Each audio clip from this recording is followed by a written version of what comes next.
اچھا جناب، وہ میں نے آپ سے سوال پوچھا تھا کہ ایک سمرن راج ہے، چھوٹی سی بچی ہے، ایک گلوکارہ ہے، اس نے گانا گایا ہے، تو اس کے اس گانے کے اندر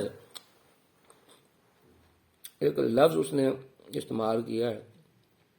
وہ آپ نے بتانا ہے کہ وہ لفظ کیا ہے اور کس دوائی کو ظاہر کرتا ہے۔ اگر آپ بتائیں گے تو آپ کو انعام دیا جائے گا۔ گانا کیا تھا کہ گانا جناب،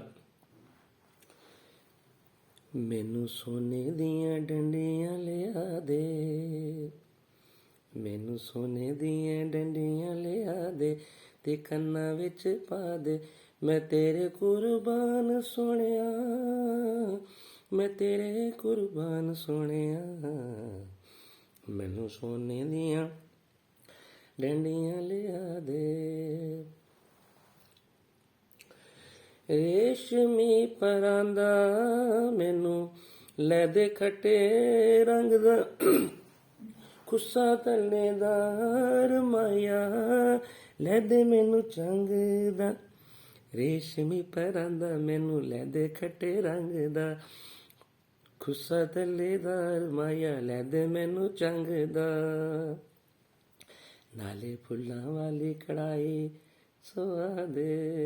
نالے پھلاں والی کڑتی سوا دے، تیری ج میری لا دے، میں تیرے قربان سونیا، میں تیرے قربان سونیا، مینوں سونے دیاں ڈنڈیاں لوا دے۔ یہ گانا تھا، تو یہ بتائیں اس گانے میں وہ کون سا لفظ یوز ہوا جو دوائی کو ظاہر کرتا ہے؟ جناب یہ ڈنڈیاں، یہ ایسا لفظ ہے، ڈینڈلیون انگریزی کا لفظ ہے، اور اس کا سائنٹیفک نیم ہے ٹریکسیکم۔ یہ آپ کی ہومیوپیتھک دوائی ہے ٹریکسیکم۔ تو یہ دوائی ٹریکسیکم ہیپاٹائٹس سی کو جس کو ہو چکا ہے اس کو نیگیٹو کرنے کی دوائی ہے، ڈنڈیاں، اور جس کا سائنٹیفک نام آپ کو میں نے بتا دیا کہ ٹریکسیکم۔ اچھا، اب کیونکہ یہ بہت قیمتی ایک جڑی بوٹی ہے، بڑی مہنگی ہے، تو اس کو اس نے سونے کے حساب سے تشبیہ دی، اور یہ وہ جو اتنی ملتی ہیں اور یہاں کان میں نا اس کو رنگ کی صورت میں بنایا جاتا ہے۔ تو وہ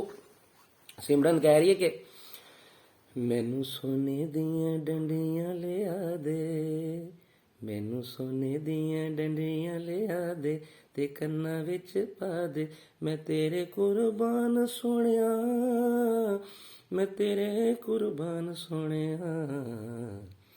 مینوں سونے دیاں ڈنڈیاں لیا دے۔ ریشمی پراندہ مینوں لے دے کھٹے رنگ دا، خسا تلے دار مایا لے دے مینوں چنگ دا، ریشمی پراندہ مینوں لے دے کھٹے رنگ دا، خسا تلے دار مایا لے دے مینوں چنگ دا، نالے پھلاں والی کڑتی سوا دے، کپڑا، نالے پھلاں والی کڑتی سوا دے،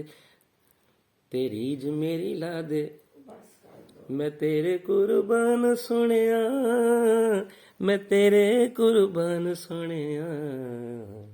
مینوں سونے دیاں ڈنڈیاں لیا دے۔ یہ جو ڈنڈیاں ہے نا، یہ ہے جی ہومیوپیتھ کی دوائی ٹریکسیکم۔